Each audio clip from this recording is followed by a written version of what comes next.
de la ciudad. A medida que se va filtrando información y se recogen pruebas, los allí presentes se dan cuenta de que han estado conviviendo con un asesino en serie.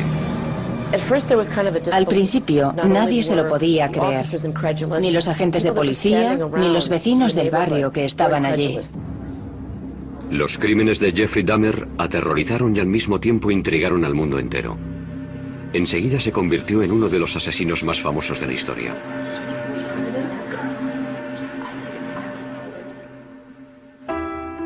El hijo primogénito de Joyce y Lionel Dahmer nació en Milwaukee, Wisconsin, el 21 de mayo de 1960, poco antes de que se cumpliera su primer aniversario de boda.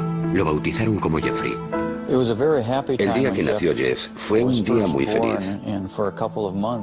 Durante un par de meses todo era nuevo, distinto.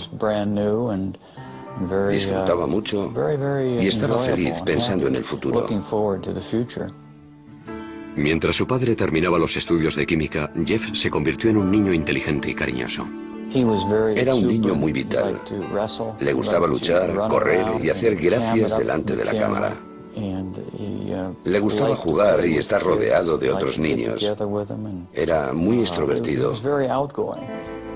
Jeff también era un niño tremendamente curioso. Le gustaba jugar con las cosas, tocarlas y estudiar su textura. Parecía que estaba en sintonía con su entorno. Simplemente quería saberlo todo sobre lo que le rodeaba. Pronto empezaron a fascinarle los animales. Una vez, cuando Jeff tenía 4 años, vio cómo su padre recogía los huesos de varios pequeños animales que habían muerto debajo de la casa. Los saqué y los eché en un cubo de metal para luego tirarlos todos juntos. Y al dar contra el fondo, hacían un ruido frío. Jeff cogió unos pocos y los echó también al cubo. Viéndolo así, parece que fue algo macabro, oscuro y siniestro. Pero he de admitir que no era más que curiosidad infantil. Lionel terminó los estudios tras doctorarse en química. Después la familia se trasladó a Ohio y se mudó 3 veces antes de echar raíces en una finca arbolada de más de 8.000 metros cuadrados en la localidad de Bath, a 1 hora en coche al sur de Cleveland. Entonces Lionel empezó a darse cuenta de que Jeff, que antes era tan sociable, se había convertido en un chico tímido y retraído. Parecía que no estaba a gusto con la gente. No se sentía cómodo.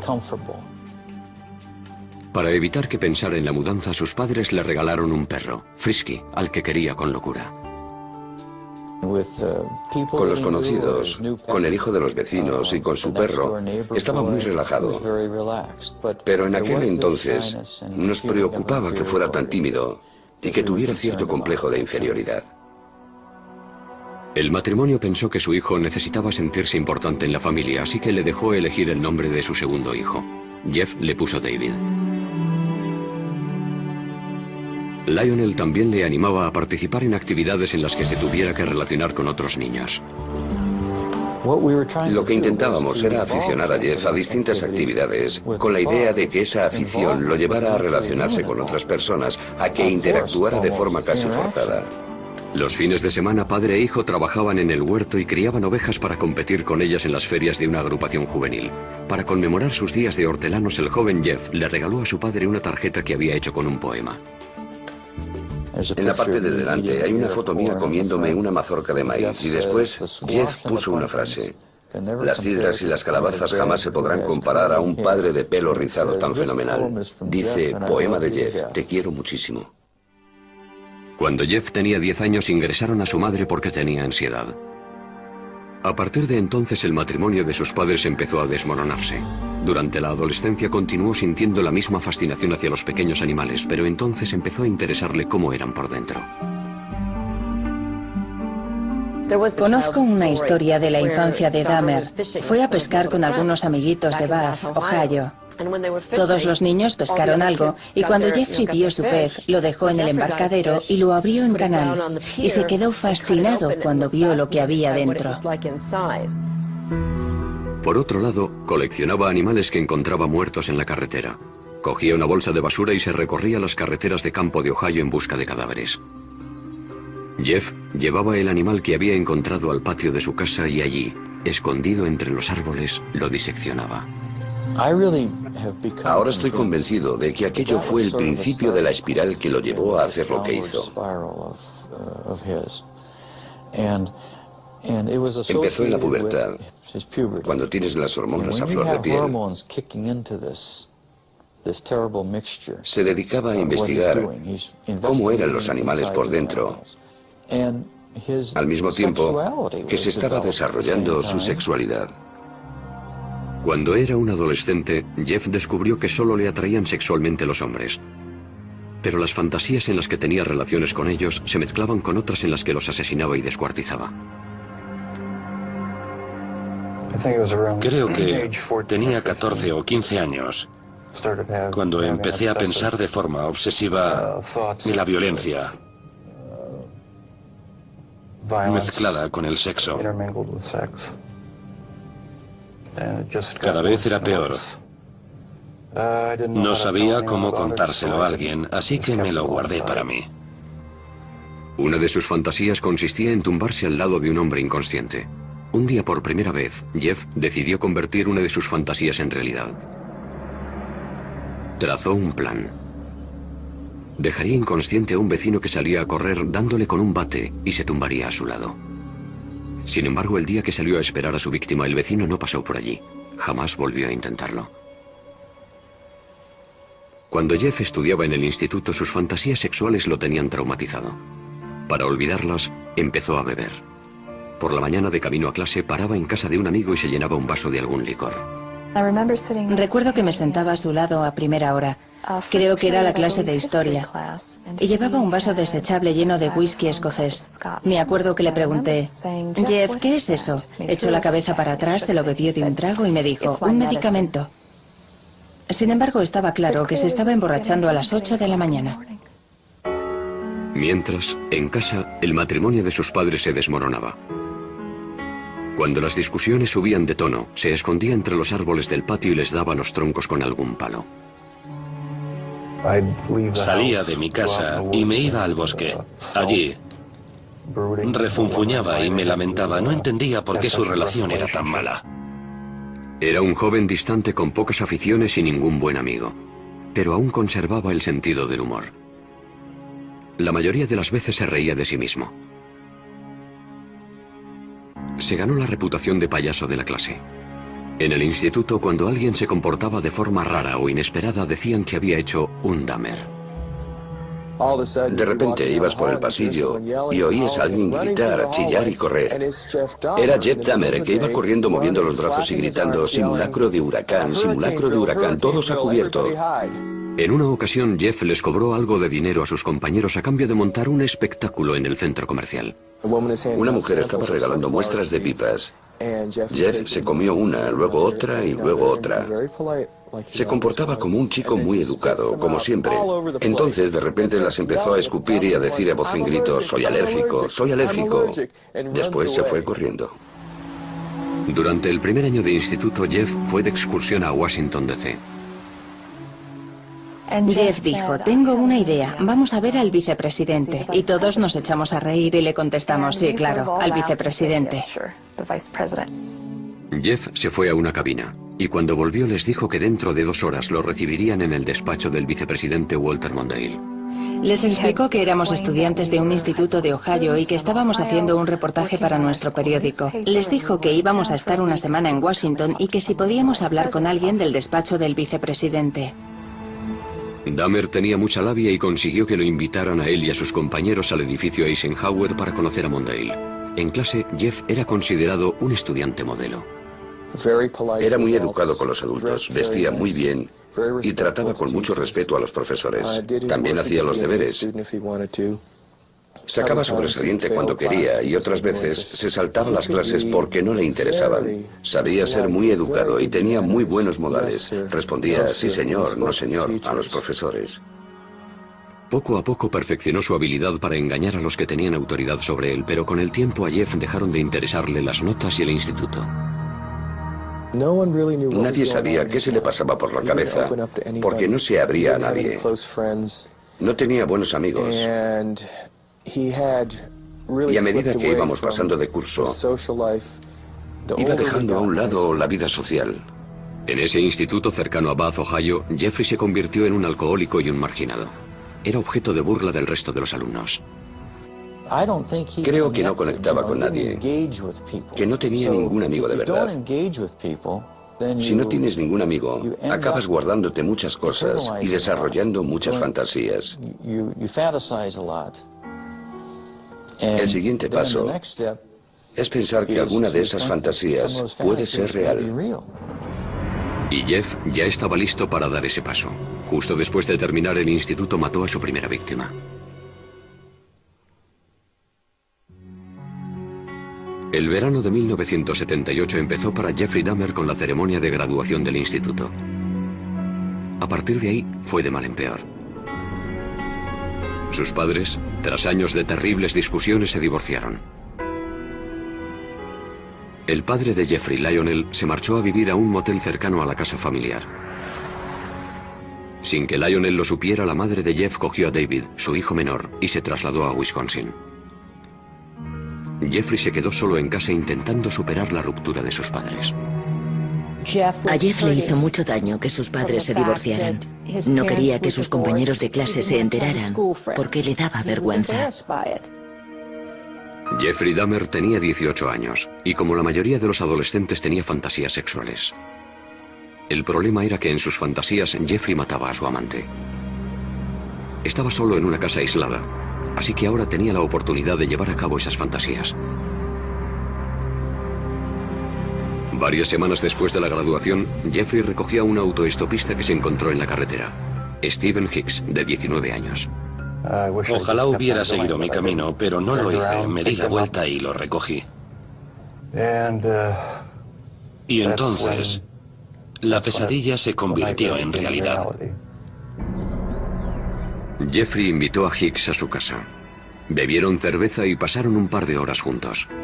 Después, Hicks le dijo que tenía que irse, pero Jeffrey no quería estar solo. No quería que se marchara, así que cogió lo que encontró más a mano, una barra de pesas, le dio en la cabeza y lo mató. Dahmer estranguló a Hicks con la barra. A continuación, con la lucidez suficiente para darse cuenta de que había cometido un asesinato, se puso a ocultar las pruebas. Descuartizó el cuerpo de Hicks con un cuchillo. Había practicado muchas veces con los animales atropellados que recogía. Metió los trozos en bolsas de basura y en mitad de la noche las cargó en el coche para llevarlas al basurero.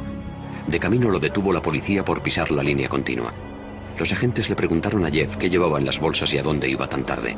Jeff estaba atrapado. Sin embargo, había preparado una mentira.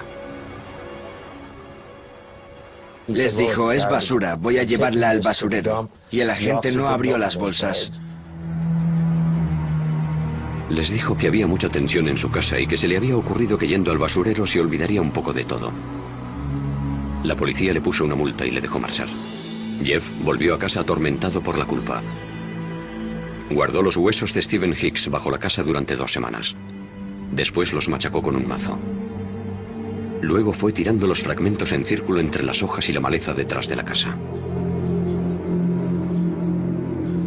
Un joven de 19 años que por lo que sabemos era un buen chico, desapareció de la faz de la tierra.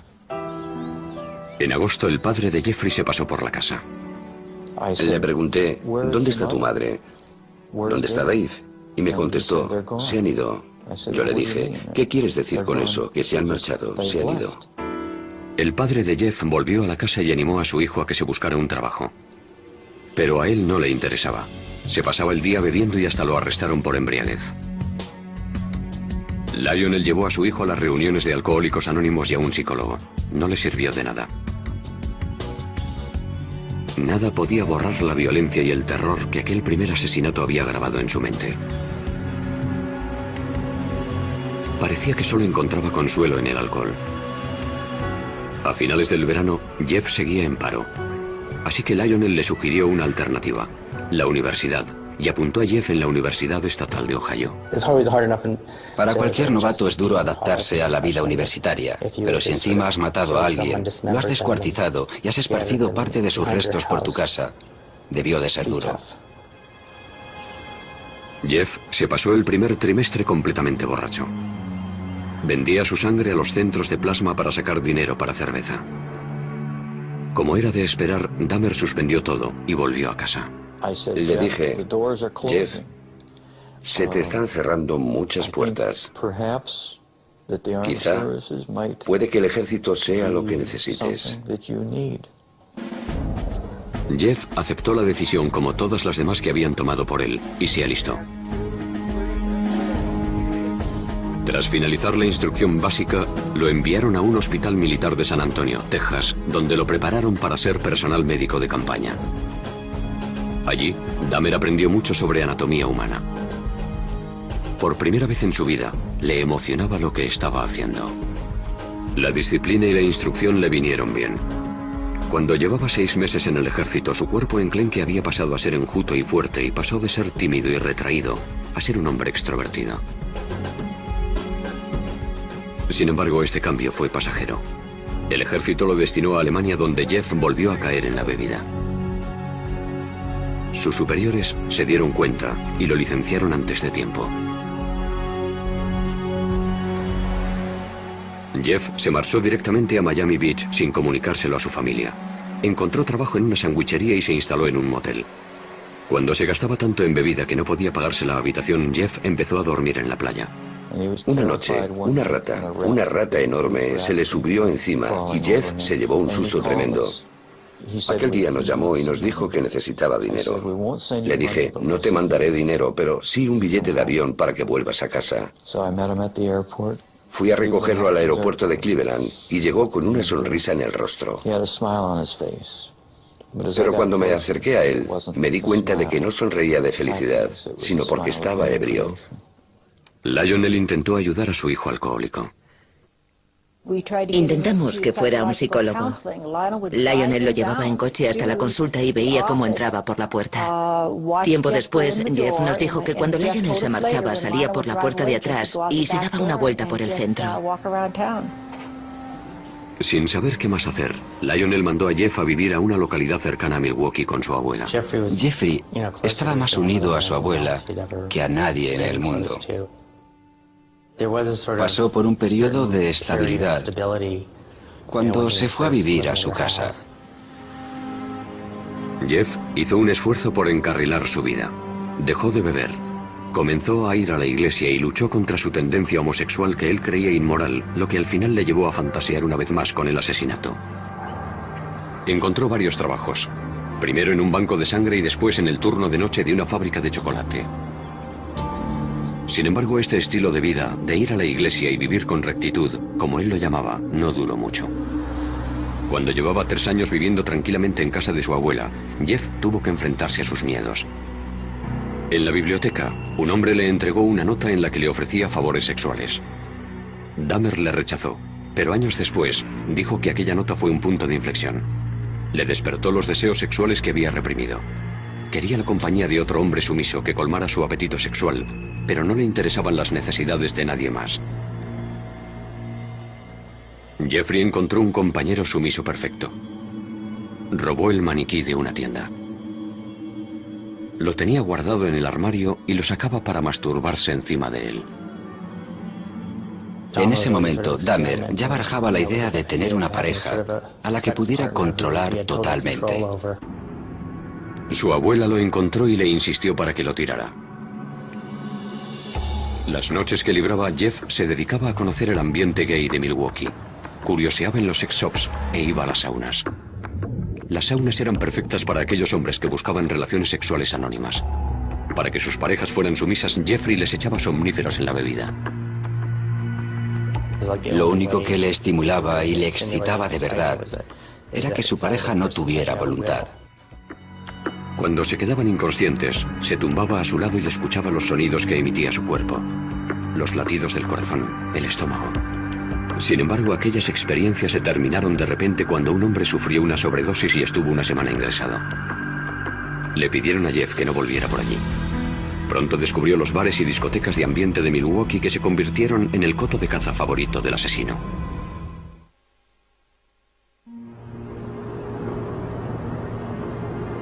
A los 20 y tantos años, Jeff estaba afincado en Milwaukee. Vivía en casa de su abuela y era asiduo de los locales de ambiente de la ciudad. Nadie sospechaba que este joven solitario y guapo con cara de niño iba a convertirse en un asesino en serie. Dahmer encajaba en cualquier grupo. Nadie podía decir, debe de ser un loco, ni tiene que ser un asesino. Por eso tenía tanto éxito. No era un tipo repulsivo. Y menos aún en los clubs de ambiente de Milwaukee. Era considerado un tío bueno en la comunidad gay. La gente lo encontraba atractivo. Muchas personas nos dijeron que era la clase de chico al que quieres cuidar y mimar. Sin embargo, Dahmer tenía un gusto muy concreto para los hombres. Los elegía por su cuerpo. Le gustaban los hombres altos, musculosos y delgados. No le importaba que fueran negros, blancos, amarillos, indios o mulatos. Si le parecían atractivos, intentaba ligárselos.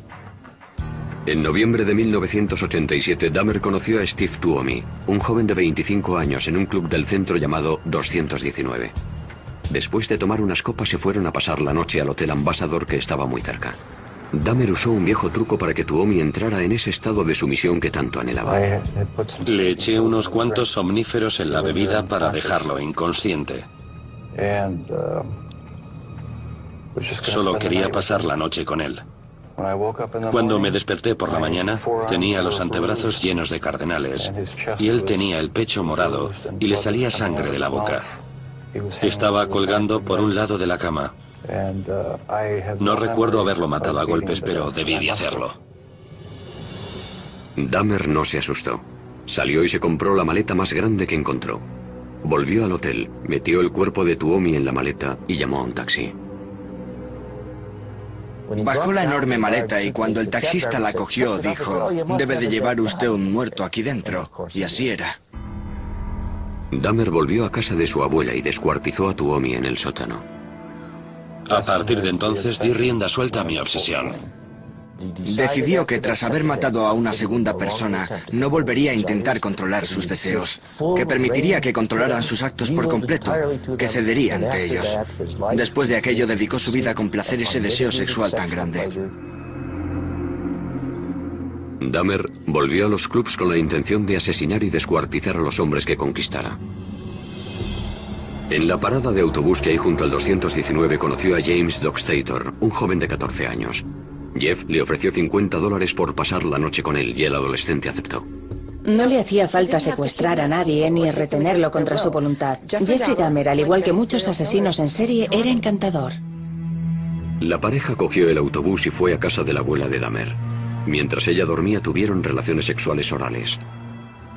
Después, Jeff drogó y estranguló a su acompañante. Afirmaba que de ninguna de las maneras pretendía hacer daño a nadie, por raro que parezca.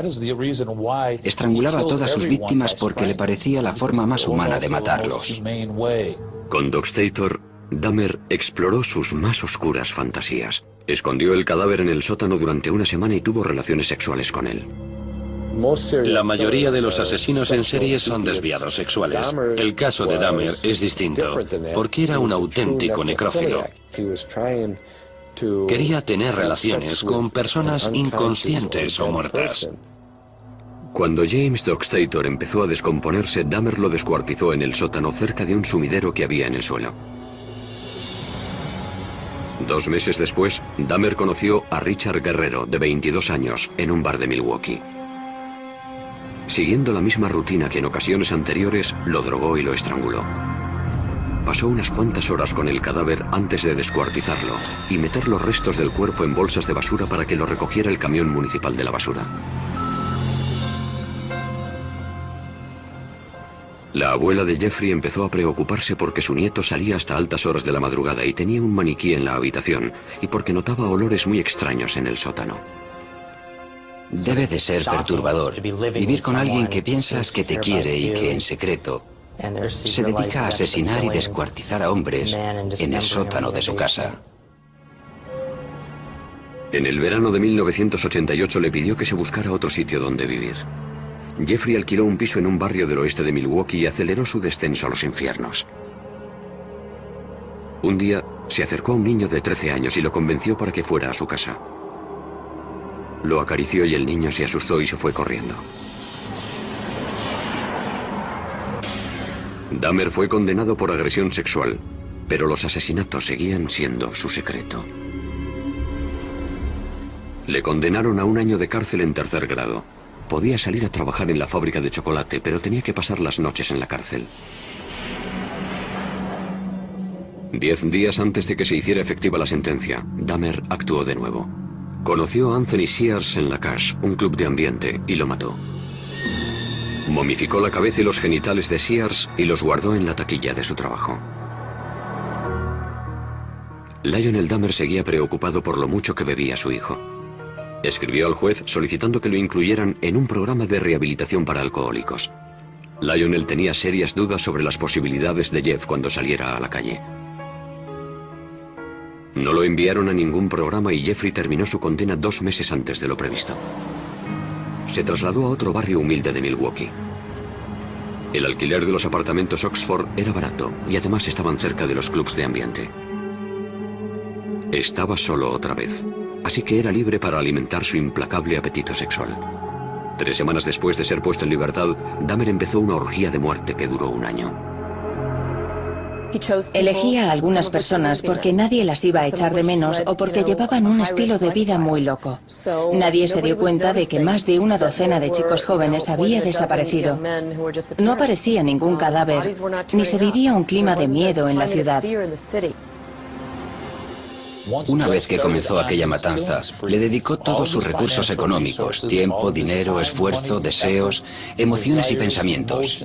Era su mundo secreto. Asesinaba a la gente y la mantenía a su lado. Durante aquella orgía de muerte, Jeff mató a 13 hombres, aunque uno de ellos estuvo a punto de escapar. Dahmer había drogado a Conerak Shintason Fon, un adolescente de 14 años, hermano del niño del que había abusado el año anterior. Mientras Conerak dormía, Dahmer salió a buscar más bebida, y cuando aún no había vuelto, el chico se despertó. Salió tambaleándose a la calle, desnudo. Una vecina, al verlo, llamó a la policía. Milwaukee Emergency Operator 71. Okay, hi, I'm on 25th and State, and this is young man. He is butt naked. He has been beaten up. He is very bruised up. He can't stand. He's study fall out. He is butt naked. He has no clothes on. He is really hurt.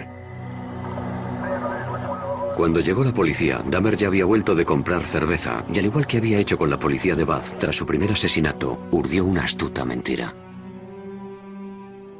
Nada más llegar, interviene y dice que el chico es su amante y que simplemente está borracho, que se lo lleva con él a casa. Llevó a los agentes a su casa y les enseñó las Polaroids que le había hecho al adolescente, las cuales, según él, demostraban que tenían una relación.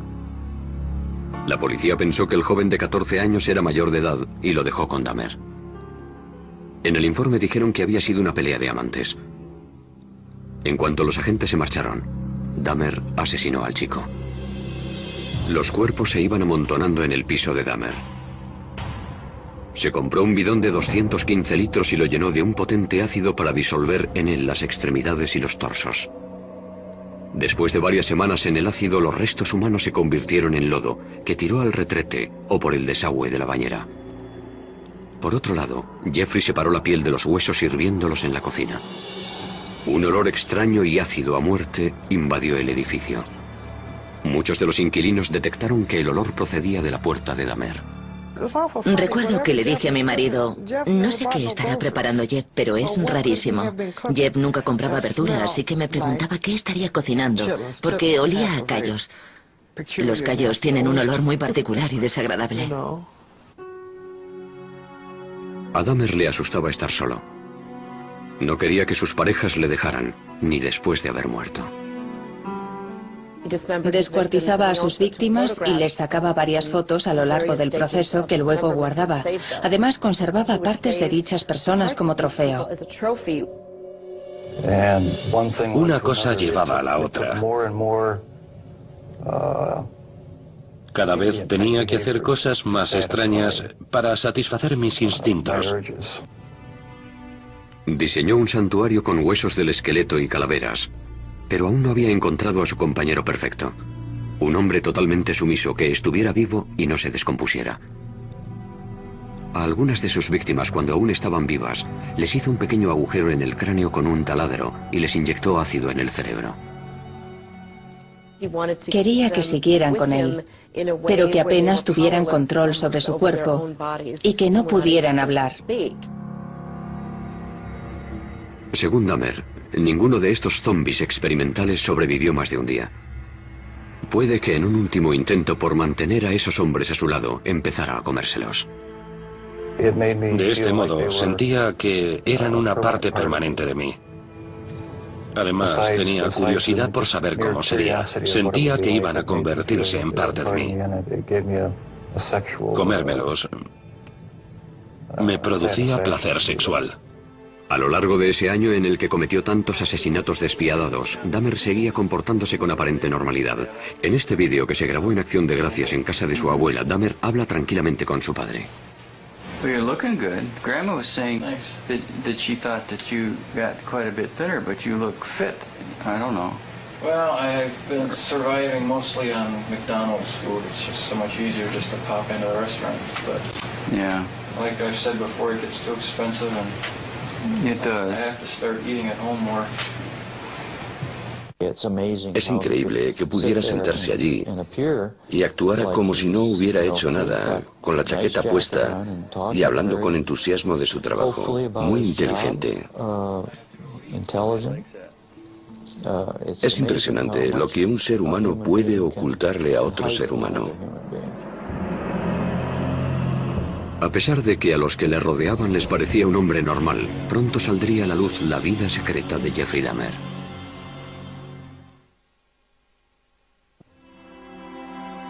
En julio de 1991, la ciudad de Milwaukee descubrió entre sus vecinos a un asesino en serie, el joven de 31 años, Jeffrey Dahmer. Un hombre, Tracy Edwards, logró escapar de los horrores del piso de Dahmer y parar a una patrulla que pasaba por allí. Cuando los agentes entraron en el piso, encontraron 83 polaroids de cadáveres en distintas etapas del proceso de descuartizado. En la cocina, descubrirían cosas aún más impactantes. Cuando los agentes entraron a su casa aquella noche, encontraron la cabeza de una de las víctimas en el frigorífico. También encontraron restos de cadáveres que Jeff había guardado en un congelador. Uno de los agentes abrió el congelador y oyó un grito. Más tarde se dio cuenta de que había sido él el que había gritado. Las cámaras de televisión grababan mientras sacaban lo que quedaba de las víctimas. Un bidón de 215 litros que contenía los torsos de 3 hombres. Un congelador con extremidades y carne, y ollas de metal con manos y genitales momificados. Lo que vimos aquella noche fue horrible. Nadie se podía creer que, en primer lugar, hubiera guardado todo aquello y, en segundo lugar, cómo pudo hacerlo sin que nadie se enterara. ¿Cómo era posible que nadie supiera qué estaba pasando exactamente? Esta vez, no había mentira que pudiera librar a Dahmer de la justicia. Andaba como si se sintiera derrotado. Iba con los hombros caídos y la cabeza agachada. Sudaba muchísimo y emitía una especie de débil quejido, similar al llanto de un bebé. En comisaría, la policía procedió a realizar un interrogatorio maratoniano al supuesto asesino. Al principio, Dahmer culpó a la bebida y dijo que no le habrían pillado si no hubiera estado tan borracho. Estaba claro que tenía miedo. Tenía ojos de terror y la histeria se iba percibiendo en su rostro a medida que se le iban pasando los efectos del alcohol. Se dio cuenta de que había caído el telón. Lo habían cogido. Cuando Dahmer recuperó la sobriedad, empezó a dar horripilantes detalles que nadie se esperaba oír. Dijo lo siguiente: cuando le cuente lo que le voy a contar se va a hacer famoso. Le intenté explicar: mira, Jeff, nada de lo que me digas me va a asustar. Y se rió al oírme. Me contestó: no tienes ni idea de lo que he hecho. Dahmer pasó las siguientes 6 semanas contándoles a los inspectores cómo había asesinado a 17 hombres. La confesión tenía 159 páginas. Para Dahmer fue una experiencia catártica. Por fin pudo sacarse de dentro lo que llevaba escondiendo 13 años. Partiendo de la información de la confesión, los investigadores regresaron a Bath, la ciudad de Ohio donde Dahmer había pasado su infancia. Allí recogieron con un rastrillo los huesos machacados de Stephen Hicks, la primera víctima de Dahmer. El forense del condado de Milwaukee comenzó a unir las cabezas a los cuerpos. Y la policía, la penosa tarea de dar la noticia a las familias. Dahmer se declaró culpable, pero adujo locura. Lo único que tuvo que decidir el jurado fue si estaba cuerdo o no. Era evidente que la defensa iba a alegar locura. ¿Qué iban a alegar si no? ¿Defensa propia? ¿Que no sabían cómo habían llegado los cuerpos hasta su casa? En Wisconsin no se aplica la pena de muerte, así que si el jurado decidía que estaba cuerdo, pasaría el resto de su vida en la cárcel. Si decidía que estaba loco, lo encerrarían en una institución para enfermos mentales. Ni siquiera el propio Dahmer comprendía por qué disfrutaba tanto matando. Jeffrey pensaba que era tan malo que era el propio demonio. Sabía que le sucedía algo malo, aunque no sabía qué. Sin embargo, nunca se había definido como un loco. El hombre que entró en la sala de aquel juzgado de Milwaukee en enero de 1992 parecía completamente normal. Hasta que el inspector Dennis Murphy leyó su confesión. He related this was a person he really liked. He indicated that he had filleted his heart and kept it in the freezer, and he also kept his bicep. He indicated that he had eaten the thigh muscle of this subject, but it was so tough he could hardly chew it. He then purchased a meat tenderizer and used it on the bicep. El padre de Dahmer, Lionel, estaba sentado en la sala al lado de su segunda esposa, Shari, sin poder dar crédito a lo que estaba oyendo. Nadie nos preparó para el golpe, ni nos advirtió de los detalles que íbamos a escuchar. ¿Cómo era posible? ¿Cómo era posible que no me hubiera enterado de nada? A pesar de lo horrendos que eran los crímenes de Dahmer, el país estaba fascinado. Fue increíble la fascinación que despertó. Recuerdo que un sábado me quedé impresionada porque allí al lado se celebraba también la feria del automóvil y había familias enteras que cogían la bolsa que les daban en la feria y hacían cola para pasar por los detectores de metal. Querían entrar a ver al asesino en serie. La naturaleza de los delitos que había cometido Dahmer parecía una prueba irrefutable de su locura. Como si no se podía explicar que un hombre tuviera relaciones sexuales con cadáveres, que los descuartizara y se los comiera, y todo para obtener placer sexual. Sin embargo, la definición legal de locura es muy estricta. Los abogados de Dahmer tenían que demostrar dos cosas: que padecía una enfermedad mental y que dicha enfermedad le impedía diferenciar el bien del mal. La necrofilia, una obsesión que te obliga a tener relaciones con cadáveres, se considera una disfunción sexual. Pero no quiere decir que el sujeto que la padece esté legalmente loco. Adujo que el impulso necrofílico era tan grande que no podía controlarlo. Pero en Estados Unidos eso no se considera un eximente, del mismo modo que no lo es el impulso pedófilo que lleva a un hombre a abusar de los niños. El jurado votó, 10 contra 2, que Jeffrey Dahmer estaba legalmente cuerdo. Algunos parientes de las víctimas de Dahmer asistían al juicio en silencio. Otros lloraban. Antes de dictar sentencia, el juez les permitió hablar ante el tribunal.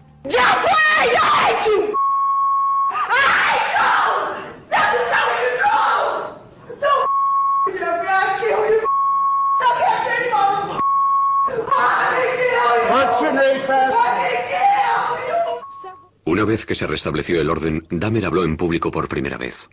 I feel so bad for what I did to those poor families, and I understand their rightful hate. I have seen their tears, and if I could give my life right now to bring their loved ones back, I would do it. I am so very sorry. Muchos dudaron de que la disculpa de Dahmer fuera sincera. Se preguntaban si un hombre que había matado con tanta frialdad tenía conciencia o era capaz de sentir remordimientos. El juez condenó a Dahmer a 937 años de cárcel. Pero el suplicio solo duró unos pocos años.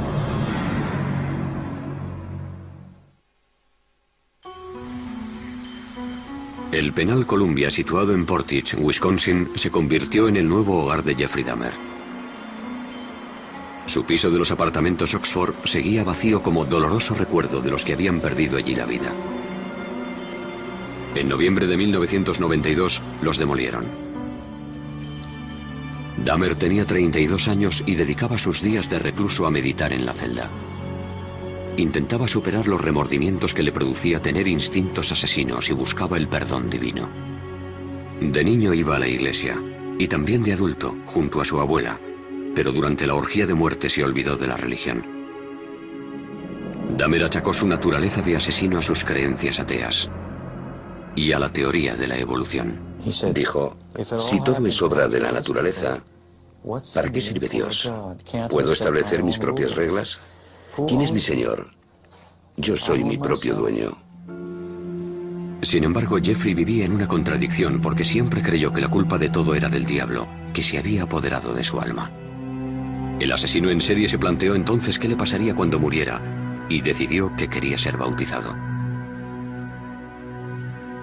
En abril de 1994, el sacerdote de la prisión llamó a Roy Radcliffe, ministro evangelista, para que hablara con el recluso. Era una persona muy simpática. Yo siempre tuve la impresión de que estaba hablando con un niño pequeño que tenía el cuerpo de un adulto. Se interesaba y se emocionaba mucho con las típicas cosas que le gustan a los niños.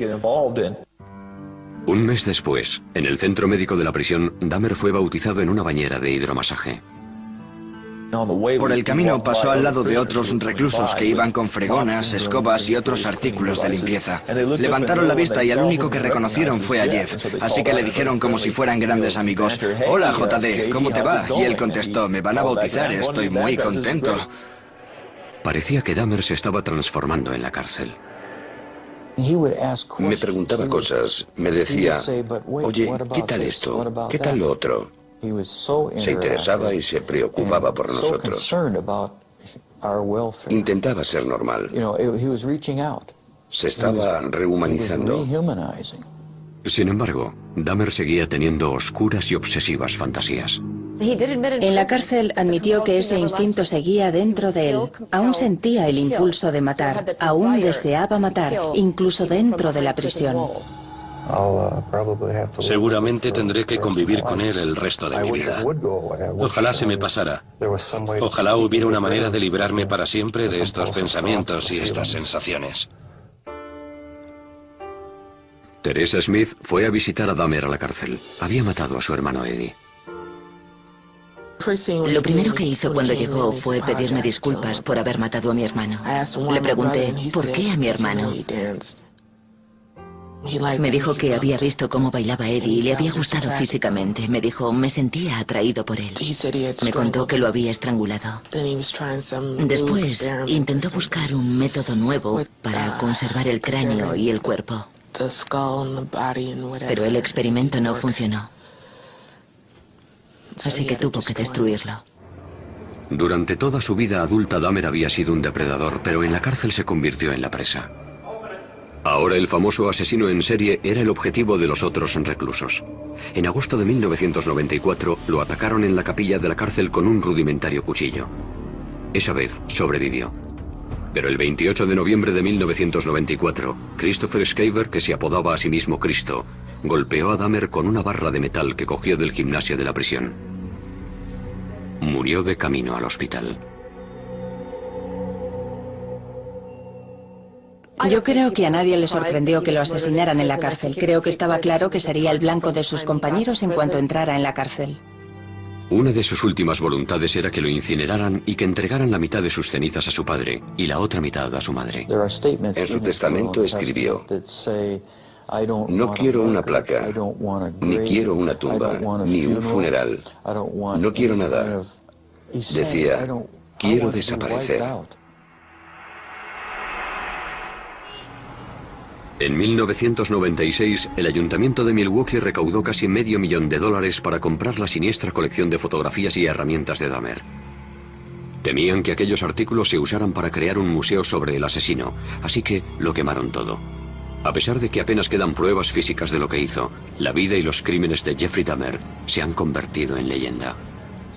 De alguna forma, Dahmer ha pasado a formar parte de la cultura popular. Se le compara con nombres como Jack el Destripador. Creo que la gente siempre lo tendrá en mente. Siempre lo tendrá, por así decirlo, en el panteón de los asesinos más terroríficos. En 2002, el director David Jacobson estrenó Dahmer, el carnicero de Milwaukee, una película basada en la vida de Jeffrey. Jacobson pretendía mostrar al espectador el lado más normal del asesino.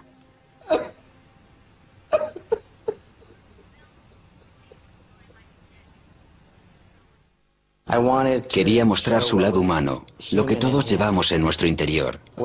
Quería acercarlo a todos nosotros, lo cual puede incomodarnos, pero creo que es muy interesante que el público vea la historia desde ese punto de vista. Los crímenes de Jeffrey Dahmer impactaron al mundo, pero los motivos que le llevaron a cometerlos es lo que continúa fascinándonos. Es un misterio entre los misterios. Un misterio que nunca se resolverá. Aunque siguiera vivo, no creo que fuera posible averiguar qué sentía. Solo tendríamos hipótesis. Eso es lo que le parece más inquietante a la opinión pública. Queremos saber quiénes son estas personas. Nos gustaría ser capaces de identificarlos, de reconocerlos cuando vayan por la calle, pero no sabemos quiénes son. Eso es lo que aprendimos de Jeffrey Dahmer, que nunca se sabe.